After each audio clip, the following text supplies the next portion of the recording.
Nightline continues from New York City with Terry Moran. Well, video killed the radio star, CDs killed vinyl records, downloads are killing off CDs, and time marches on. Or does it? DJs have kept spinning vinyl for years, but now it seems those big old discs are back in a big way. LP sales were up 89% in 2008. It's a retro sign of the time.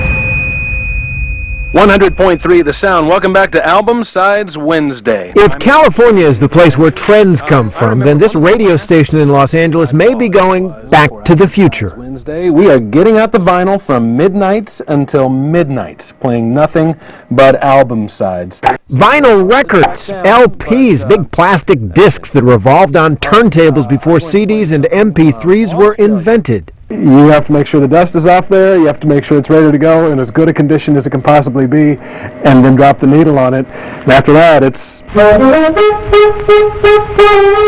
music as it used to be made and played for most of the 20th century, from the big band of Glenn Miller to the hard rock of Led Zeppelin.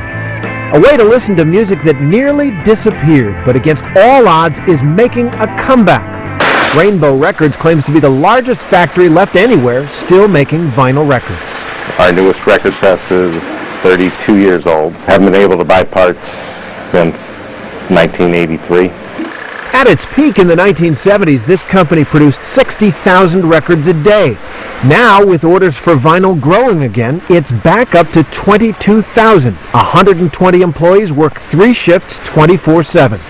But why? Why a vinyl revival? I went to find the answer here in Washington, D.C. Do you mind if I browse the stacks and take a listen?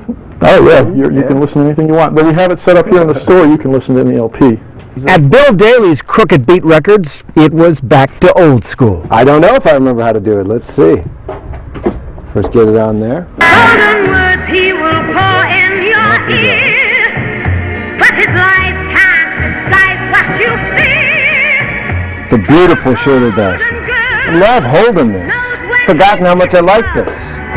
It's the kiss. For me, it was more than just the sound, it was also the memories. But for those who didn't grow up with records,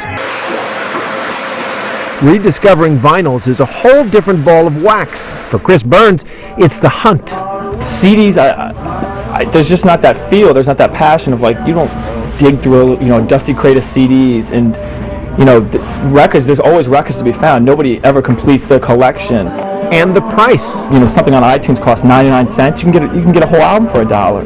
And you can find great albums for $1. For Adrian Loving, it's actually the whole package. Vinyl is classic, and the art that you can find on the vinyl covers gives you so much more information about like the artist and the production style.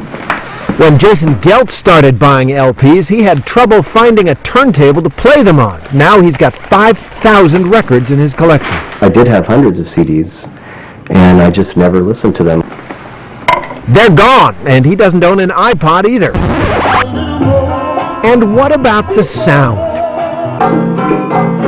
Is it really better from a record? Should technology actually go backwards? 100.3 The Sound. The DJ in LA sure thinks so. Digital music is like walking into a room where there's one light bulb hanging in the middle of it that illuminates everything exactly evenly. Vinyl is more like walking into a room where there's a record playing in the corner and it's like a hearth that casts a glow. This rack right here, this is going to be converted to another LP rack within the next couple days. Back at the Crooked Beat, Bill Daly, the owner, is happy to turn his store into one big spin room. Vinyl is 70% of his sales with a bullet. Who'd have thought it'd be a growth business in 2009? I did not. I've been doing this almost 20 years and I never would have thought this. And he showed me something else that just might catch on. See, this comes with the free CD so inside. You get the CD and the vinyl. And it's a double LP. Now, of course, this also raises a question as old as this Neil Sedaka song. If you go, then I'll be blue, 'cause breaking up is hard to do. If you break up, who gets the vinyl? I'm glad I never sold my cheap trick collection. Well, when we come back, we'll turn the page. Is our new president starting to go gray? It's tonight's closing argument on the stress of the big job.